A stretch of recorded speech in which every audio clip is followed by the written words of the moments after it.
भारत का प्रत्येक जिला अपने आप में एक समृद्ध इतिहास समेटे हुए है। हर जिले की अपनी एक खास पहचान है और आज हम भारत के एक ऐसी जगह के बारे में आपको बताएंगे जो अपने टॉवल्स और चादरों के लिए भाई दुनिया भर में मशहूर है यार। और यहाँ पर आज भी सैकड़ों साल पुरानी परंपराओं को निभाया जाता है। और यहाँ एक ऐसी जगह भी है जहाँ घर के बच्चे सबसे जहरीला सांप यानी कि कोबरा के साथ बचपन में दोस्ती यारी करते हैं और उसी के साथ खेल कर बड़े होते हैं। और साथ ही ये जगह अपने ऐतिहासिक मंदिरों के कारण भी प्रसिद्ध है। और दोस्तों ये शहर कोई और नहीं बल्कि सीना नदी के तट पर बसा हुआ महाराष्ट्र का एक प्रमुख और बहुत ही खूबसूरत शहर सोलापुर है। तो चलिए दोस्तों एक साथ चलते हैं सोलापुर शहर के बेहतरीन सफर पर। वर्तमान में सोलापुर जिले की कुल जनसंख्या 40 लाख से ज्यादा है और सोलापुर का कुल क्षेत्रफल 14,895 वर्ग किलोमीटर है, यानी कि ये काफी विशाल जिला है। और वही बात करें सोलापुर सिटी की तो महाराष्ट्र की 7वीं सबसे बड़ी सिटी मानी जाती है। आज सोलापुर सिटी की जनसंख्या 10 लाख से ज्यादा है और यहाँ आपको विभिन्न भाषाओं का संगम देखने को मिलता है। भले ही ये महाराष्ट्र के अंतर्गत आता है लेकिन यहाँ पर उर्दू, हिंदी, कन्नड़ और तेलुगु भाषा का भी इस्तेमाल किया जाता है। और सबसे ज्यादा मराठी में ही लोग यहाँ पे बातें करते हैं और ज्यादातर लोग मराठी और हिंदी के अलावा कोई न कोई तीसरी रीजनल लैंग्वेज में बात करना जानते ही हैं। और ऐसा इसलिए दोस्तों क्योंकि सोलापुर जिला असल में तेलंगाना और कर्नाटक राज्य की सीमाओं के नजदीक में आता है। धर्म की बात करें तो सोलापुर में सबसे ज्यादा हिंदू धर्म के लोग रहते हैं यार। 75% लोग यहाँ पे हिंदू हैं और वहीं पे 20% मुस्लिम आबादी यहाँ पे है और इस्लाम यहाँ पे दूसरा सबसे प्रमुख धर्म है। इसके अलावा 1% लोग जैन धर्म को मानने वाले हैं। बौद्ध, सिख, ईसाई धर्म को मानने वाले लोग भी सोलापुर में रहते हैं।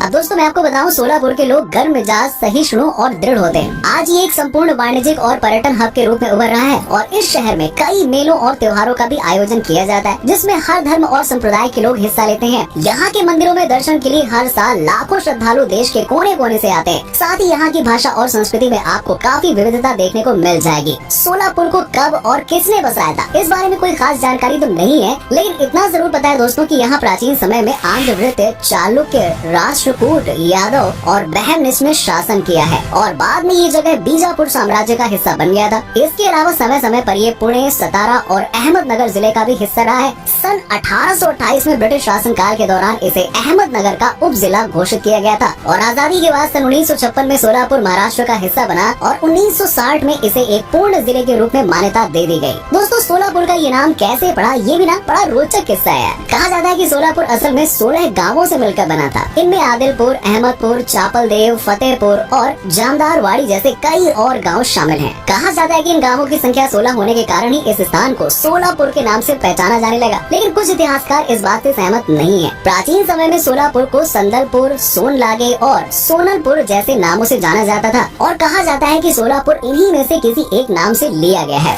आपको बता दें कि आज की तारीख में सोलापुर एक प्रमुख एजुकेशनल हब बन चुका है और पूरे जिले में 65 से अधिक कॉलेज हैं, जिसमें इंजीनियरिंग कॉलेज, मैनेजमेंट कॉलेज और मेडिकल कॉलेज भी शामिल हैं। आसपास के कई जिलों के लोग सोलापुर में पढ़ाई करने के लिए आते हैं और साल 2011 की जनगणना के अनुसार सोलापुर का लिटरेसी रेट 83% है। सोलापुर अपनी textile industry, handloom, power loom और बीड़ी बनाने के उद्योग के कारण सबसे ज्यादा प्रसिद्ध है। यहाँ की चादर आए है क्या ही कहना भाई, पूरे भारत ही नहीं बल्कि पूरी दुनिया में प्रसिद्ध है। कई देशों में यहाँ की चादरें एक्सपोर्ट की जाती है और साथ ही साथ यहाँ की टेरी टॉवल भी काफी ज्यादा फेमस है। सोलापुर जाने वाले पर्यटक यहाँ की चादर और टॉवल जरूर खरीद कर जाते हैं। इसके अलावा बीड़ी बनाने का काम भी यहाँ पे बहुत बड़े पैमाने पर किया जाता है। शहर की अर्थव्यवस्था मैन्युफैक्चरिंग सेक्टर के साथ साथ इंडस्ट्रियल सेक्टर पर भी निर्भर करती है। सोलापुर जिले के अंदर आने वाले गाँव में ज्यादातर लोग खेती बाड़ी करके ही अपना जीवन यापन करते हैं। यहाँ पर गेहूँ, कपास, बाजरा, अनार, गन्ना, तिलहन, ज्वार, सोयाबीन और मूंगफली जैसी चीजों की पैदावार की जाती है। सोलापुर में कई सारी शुगर मिल्स भी लगी हुई हैं और सोलापुर में आज मेडिकल की बहुत अच्छी फैसिलिटीज मौजूद हैं। सोलापुर का इंफ्रास्ट्रक्चर पहले के मुकाबले काफी ज्यादा मजबूत हो गया है और आपको बता दें कि सोलापुर में ही महाराष्ट्र का पहला वेस्ट टू एनर्जी प्लांट लगाया गया था। और अच्छी बात यह है कि सोलापुर को केंद्र सरकार ने 100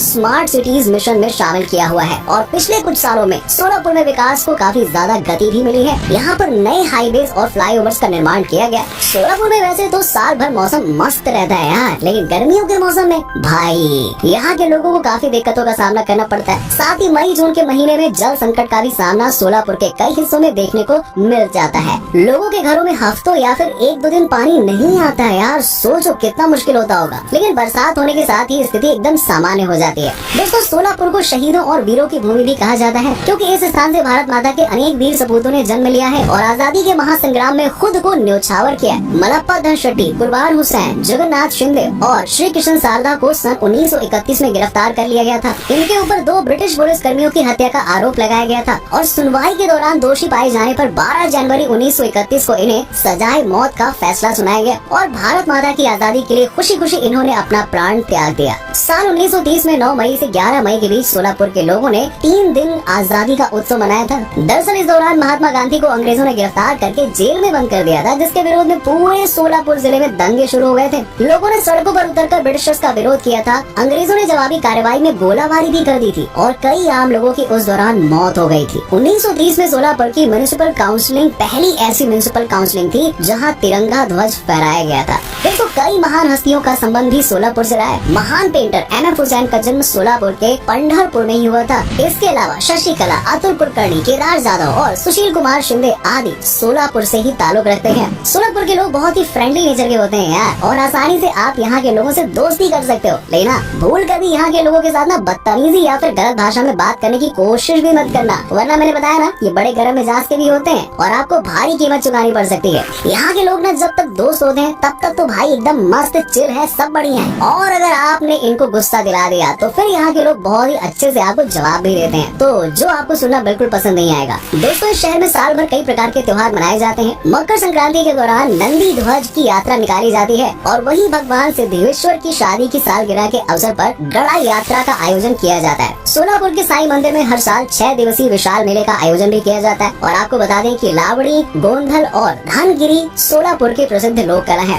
दोस्तों सोलापुर में आपको कुछ बेहद ही अजीबोगरीब परंपराएं देखने को मिलेंगी और यहाँ शेतपाल नाम का एक गांव है जहाँ का नजारा देखते ही रोंगटे खड़े हो जाते हैं यार। इस गांव में लोग कुत्ते, बिल्ली या फिर बकरी नहीं बल्कि सांपों का राजा सबसे जहरीला कोबरा सांप को पालते हैं यार। छोटे छोटे बच्चे तो यार बिना डरे इन सांपों के साथ खेलते हैं, एकदम याराना है इनका सांपों के साथ में। और सांप के रहने के लिए दीवारों में जगह बनाई जाती है। यहाँ सांपों की पूजा की जाती है और तो और सांपों का मंदिर भी बना हुआ है। नाग पंचमी का त्योहार तो भाई यहाँ पे बहुत ही खास तौर पर मनाया जाता है। और आपको जानकर हैरानी होगी कि आज तक इस गाँव में सांप ने किसी भी इंसान को नहीं काटा है। अब भाई इतनी दोस्ती होगी तो कोई कैसे ही सांप किसी को नुकसान पहुँचाएगा यार। इतना ही नहीं दोस्तों, सोलापुर में डोईजोड़ परिवार नाम का एक ऐसा परिवार है जहाँ 72 लोग एक साथ ही एक छत के नीचे रहते हैं। परिवार की 4 पीढ़ियाँ एक साथ इस घर में रहती हैं और इस घर में रोजाना 15 लीटर से भी ज्यादा दूध का खपत होता है। और इस परिवार का महीने का बिजली का बिल 45,000 रूपए आता है और एक समय के खाने के लिए 1500 रूपए की सब्जी खरीदी जाती है। और जिस दिन घर में नॉनवेज बनना होता है तो भाई खाने का बजट 4 गुना बढ़ जाता है। अब खाने की बात चली रही है तो चलिए आपको बताते हैं सोलापुर के प्रमुख व्यंजनों के बारे में। शेंगदाना चटनी सोलापुर की खासियत है और ये यहाँ पे बड़ी ही चाव से खाई जाती है क्योंकि होती ही इतनी टेस्टी है।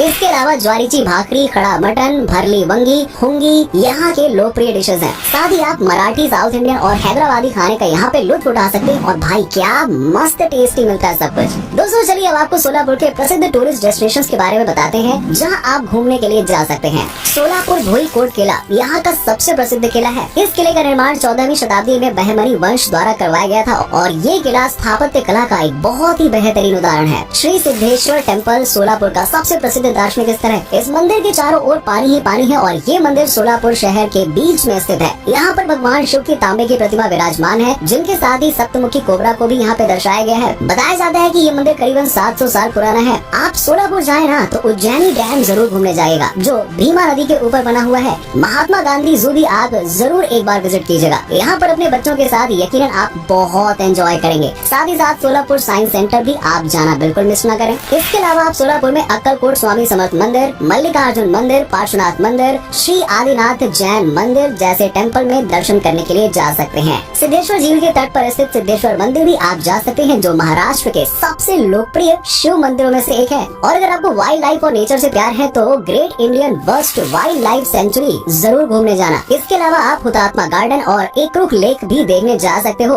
मोतीबाग झील सोलापुर में एक प्रमुख आकर्षण का केंद्र है। सोलापुर न केवल घूमने के लिए बहुत ही शानदार शहर बल्कि यहाँ रहने के लिए भी बहुत सही जगह है यार। सोलापुर में जाने के लिए आप सड़क मार्ग, हवाई मार्ग या फिर रेल मार्ग किसी भी तरीके के साधन का इस्तेमाल कर सकते हैं। सोलापुर रेलवे स्टेशन यहाँ का प्रमुख रेलवे स्टेशन है और अगर आप फ्लाइट के जरिए सोलापुर जाना चाहते हैं तो आपको पुणे आना होगा और पुणे से सोलापुर की दूरी 245 किलोमीटर की है। वहीं मुंबई से सोलापुर की 456 किलोमीटर है और यहाँ से सड़क और रेल मार्ग से पहुंचना भी बहुत आसान है यार। सोलापुर में आपको रहने के लिए काफी किफायती दामों में होटल और धर्मशाला मिल जाएंगी और सोलापुर घूमने के लिए 3 दिन काफी है भाई। तो दोस्तों ये था महाराष्ट्र के प्रमुख शहरों में से एक सोलापुर। उम्मीद करता हूँ कि आपको हमारा ये एपिसोड पसंद आया होगा। हमें नीचे कमेंट सेक्शन में कमेंट करके बताइए कि आज का वीडियो आपको कैसा लगा। सोलापुर की कौन कौन सी बातें आपको अच्छी लगी, आप में से कोई सोलापुर से है या फिर महाराष्ट्र से है, तो हमें कमेंट सेक्शन में जरूर बताना। और अगर आप कभी सोलापुर गए हैं तो आपका एक्सपीरियंस कैसा रहा ये भी हमारे साथ में जरूर शेयर करें।